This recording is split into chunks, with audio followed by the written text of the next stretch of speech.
আমার জীবনে আমি নতুন কাপড় পরে ঈদ করতে পারিনি বাবা। নতুন কাপড় পরে আমি ঈদ করতে পারিনি মামা এসব মামা দুঃখিত।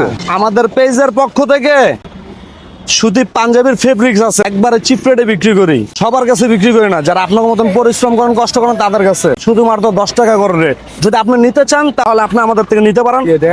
পাঞ্জাবি 10 টাকা করে বিক্রি করি। যারা আপনারা কষ্ট করেন, পরিশ্রম করেন তাদের কাছে, সবার কাছে বিক্রি করি না। কথা বোঝেন নাই? আমার গরিব মানুষরা কিনা ওটাই বলতেছি, আমরা এই যে পেজের পক্ষ থেকে আমাদের দর সামর্থ্য নাই, কথা বলছেন।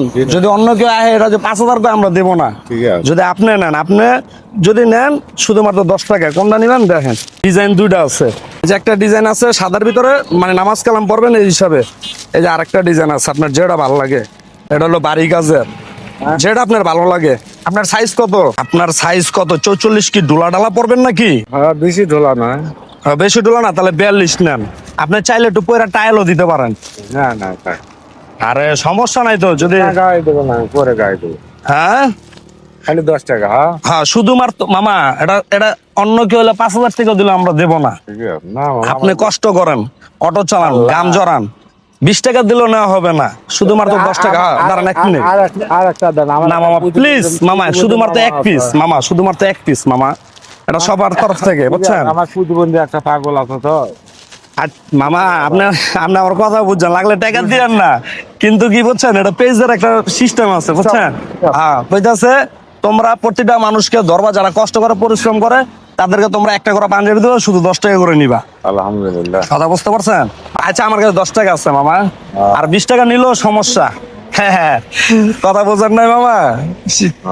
এই যে আমরা আরো সেল দিয়ে আসলাম, এই জন্য আপনাকে ডাক দিলাম, মামার একটা পাঞ্জাবি দেই, ঠিক আছে। আর যদি বড় হয় লাগলে ছোট সাইজও নিতে পারেন, 42 সাইজ দিছে। আর চাইলে হচ্ছে বড় সাইজও নিতে পারেন। না এটা বড় সাইজ না, এই যে এটা হলো যে আমার এই সাইজটা 42 সাইজ। হ্যাঁ এটা হলো 42, আমি নিজেও পড়ছি। এটাই ঠিক আছে। ঠিক আছে মামা, তো মামা থাকেন, আচ্ছা বাবা। নিজের প্রতি খেয়াল রাখেন। আসসালামু আলাইকুম। ওয়ালাইকুম আসসালাম। ভালো থাকবেন, ঠিক আছে। আপনাদের মতো মানুষের পাশে দাঁড়াইতে বলে আমার নিজের থেকে একটু ভালো লাগে, যে কোনো কৌশলের মাধ্যমে। এ বাবা, ঠিক আছে।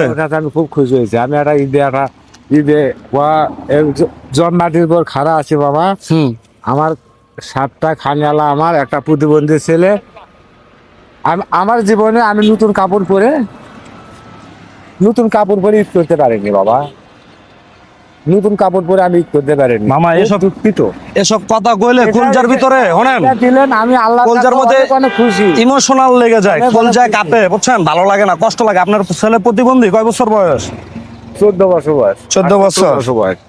আচ্ছা ঠিক আছে, আমি একজনের জন্য দিয়ে দিতেছি, যেহেতু আপনি বললেন, বুঝছেন। 14 বছর বয়স। হ্যালো 40 সাইজের হয়ে যাবো গা। হ্যাঁ হবে।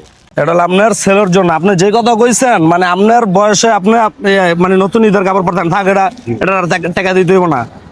এই কথা শুনে আমার কষ্ট লাগলো মামা, বুঝছেন। করতে পারে পড়তে পারেন নাই না? মন কর লুঙ্গি বাবা জোরে বলেন, কথা বুঝতেছি না। রিক্সা জমা দেওয়া লাগে 350 টাকা, নিজের খাওয়া লাগে দিয়ে 500 টাকা রোজ দাম থাকে, বাড়ির সংসার চালাতে হয়। বাড়ির প্রতিবন্ধী ছেলে আছে, ছোট ছোট বাচ্চা আছে, খাবার দেওয়া লাগে। 4 মাস হইতে আইছি। তাহলে কি আমরা সঠিক মানুষের হাতে কি সঠিক জিনিস দিতে পারছি? হ্যাঁ, পারছি। আলহামদুলিল্লাহ, এটা হলো উপরওয়ালার নিয়ামত। আল্লাহর কাছে আমি শুকরিয়া জানাই যে আপনি সঠিক মানুষের কাছে আমাকে পৌঁছায় দেওয়ার জন্য। তো যাই হোক মামা, ভালো থাকবেন। আর নিজের প্রতি মামা কান্না করে দিচ্ছে, ইমোশনাল পুরা কষ্ট পেলাম। মামা ভালো থাকবেন, আসসালামু আলাইকুম। যা মামা, হ্যাঁ। আর ওটা আপনার ছেলে, আপনি নিয়ে যান। হ্যাঁ মামা, আসসালামু আলাইকুম। আল্লাহ তোমার খুব নিয়ামত করবে।